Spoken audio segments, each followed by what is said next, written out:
Баршаңызға қайырлы күн. Бүгін сіздермен бірге зебра рулетін пісіреміз. Жасалуы өте оңай. Видеоны соңына дейін көріңіздер. Ең алдымен жұмыртқаның ағы мен сарысын ажыратып аламыз.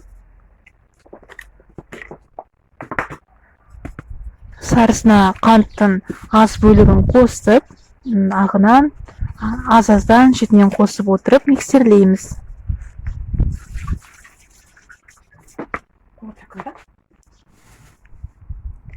Барлық процесс видеода толықтай көрсетілген.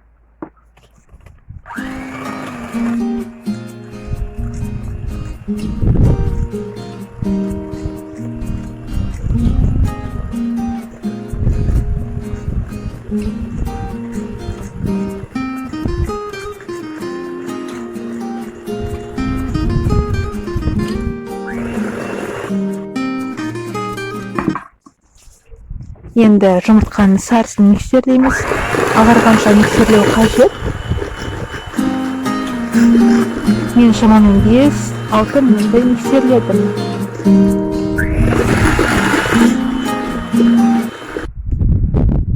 Енді бізде жұмыртқаның сарысы ағарды. Соны формасын ұстаған жұмыртқаның ағына салып, жақсылап күрекшемен араластырамыз.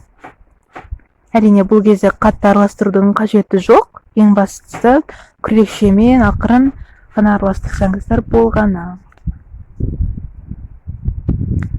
Енді біз ұнымызға қопсытқышымызды саламыз. Қопсытқышымызды салып, електен өткізіп, әрине бірден сала салмай, 2 не 3 бөлікке бөліп салу қажет. Сол кезде сіздің қамырыңыз жақсы көтеріледі. Егер бірден салып жүретін болсаңыз, қамырыңыз тапталып қалуы мүмкін.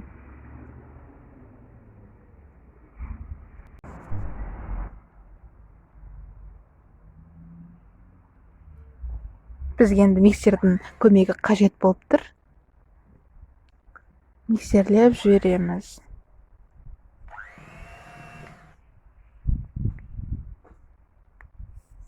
Енді дайын болған қамырымыздың жартысын кондитерлік пакетке салып, жартысын қалдырамыз. Себебі жартысына біз какао ұнтағын саламыз. Енді какао ұнтағын салып, өзіміздің қамырымызды араластырамыз. Содан кейін оны да бөлек насадкаға салу қажет.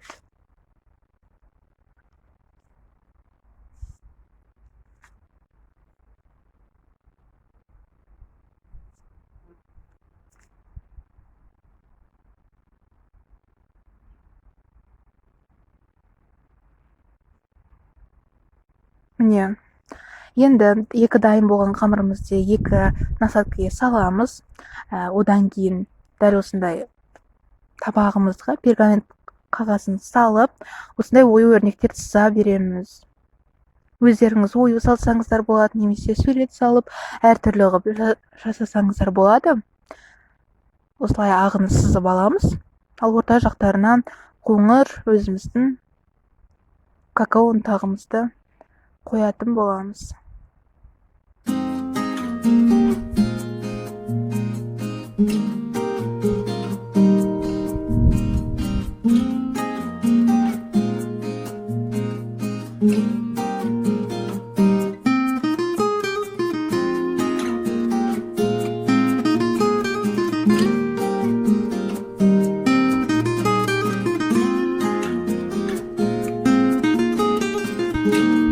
Міне, енді какао ұнтағымыздың қамырын беткі бөлігіне қойып шығамыз.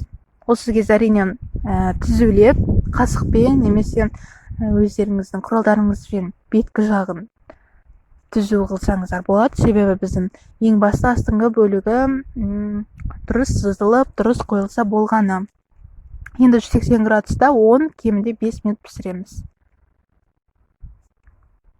Енді міне пісті. Піскен кейін пісе салып орап қойдым. Енді кремін дайындаймыз.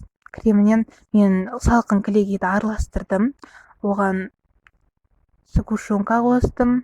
әрине ол кадрға түспей қалған, бірақ мен соны қостасам. Бірақ менікі өзімнің сливкиім тәтті сливки болатын. Енді қамырымызды міне алып жатырық, әртүрлі оюлар шықты, ар жағында әдемі болып көрініп тұр.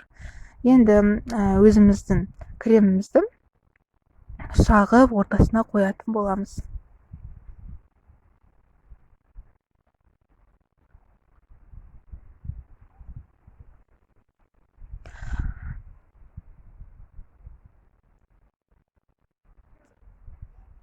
Енді өздеріңіз әртүрлі жеміс жидектерді сеуіп қойсаңыздар болады. Мен малинаны таңдадым. Шие әртүрлі, өзіңіздің қалауыңызша. Енді піскен қамырымызды ораймыз. Орап болғаннан кейін холодильникте кемінде 5 не 2-3 сағат ұстауымыз қажет.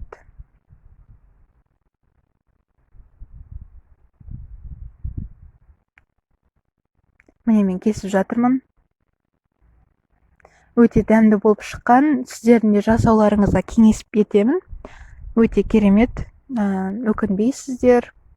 Егер видео ұнаса, арнаға жазылып, комментарий жазып, лайк қоюды ұмытпаңыздар. Сіздермен болған Меруерт. Келесі кездескенше.